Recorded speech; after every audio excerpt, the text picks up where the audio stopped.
It's been 2 years since the Me Too movement sparked a trash fire that's still burning Matt Lauer's pubes. So I sat down with Tarana Burke, the woman who founded the movement, to find out how far we've come. So many movements start with good intentions and then get distorted. Like how high-waisted jeans are meant to make your legs look long, but instead they make your crotch look long.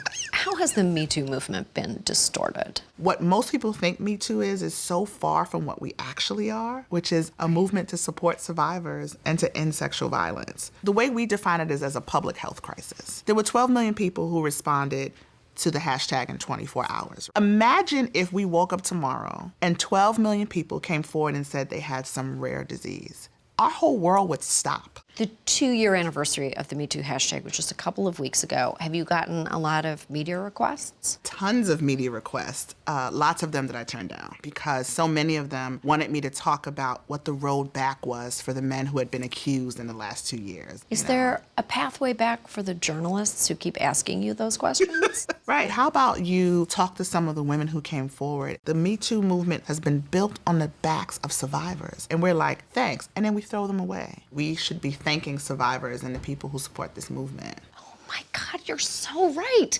We should be thanking these people. You know what I could do? I could throw them a lovely autumnal meal. I'm gonna call it Sam's Food Day of Gratitude. It's perfect. No, that's already a thing. We could make a pie out of pumpkins. What? That's already a holiday. I'm gonna kill a bird. Introducing Sam's Food Day of Gratitude, a special holiday where we make a feast and give thanks to the people who made the Me Too movement possible. Of the many turkeys available, I chose 3 and prepared them in the traditional style. Harvey Weinstein, watch out potted plants. Bill O'Reilly, the other white meat. And of course, Mario Batali. I had some really special guests. Megan Twohey and Jodi Kantor, the reporters who exposed the Weinstein scandal, Chanel Miller, author of Know My Name, and June Barrett, an organizer for domestic workers. This was going to be the best Sam's Food Day ever! Welcome, everyone. Thank you for your amazing work. What do you think that the successes of the Me Too movement have been so far? Remember that before the Weinstein story was published, we had no idea what was going to happen. A few nights before the story came out, we looked at each other and we just said, is anybody going to care? And I think that one thing we have all felt in the last 2 years is the incredible potential for these stories to matter more than any of us have ever dreamed. Yes, women's voices do matter, as long as they're not too shrill. Sorry. And for many survivors of sexual assault, reclaiming their narrative is essential. When I released my statement, my anonymity was protected.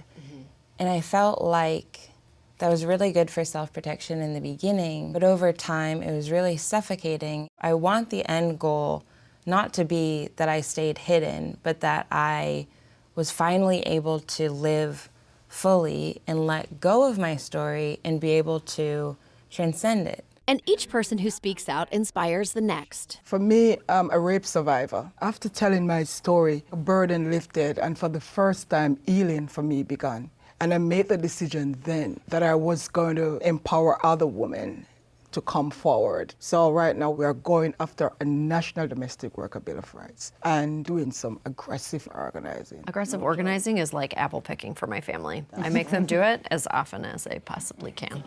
While June fights for the rights of domestic workers, journalists are exposing the systems behind the men exposing themselves. In this country, we've got a gigantic underground system for paying women to keep these stories silent. Systemically, these stories get erased. There were as many as 12 secret settlements that Weinstein had paid, and really no way for any of those women to know that they were one of 12. We want to expose the machinery that's been in place to silence women and basically continue to put them in harm's way. So we're making progress, but the game's still rigged, and many survivors remain scared to speak out. After I read my statement at the sentencing, I genuinely believed I had failed. It's only because it was released and people responded that I am here today. But there is a parallel universe that could have happened had people not been there, and that's what really continues to scare me. And I think it's weird, given that we've all been talking about Me Too for 2 years, but there's not that much serious discussion of, say, federal sexual harassment laws are incredibly weak. That's why it's important that we continue to fight so that not one woman, especially marginalized women, will be left behind. These women are right. We need to demand change on a federal level. If only there was someone who knew how to activate millions of people. Tarana, I'm so sorry. I didn't forget about you. I fixed you a plate. Oh, thank you. You got the crock. That's good luck.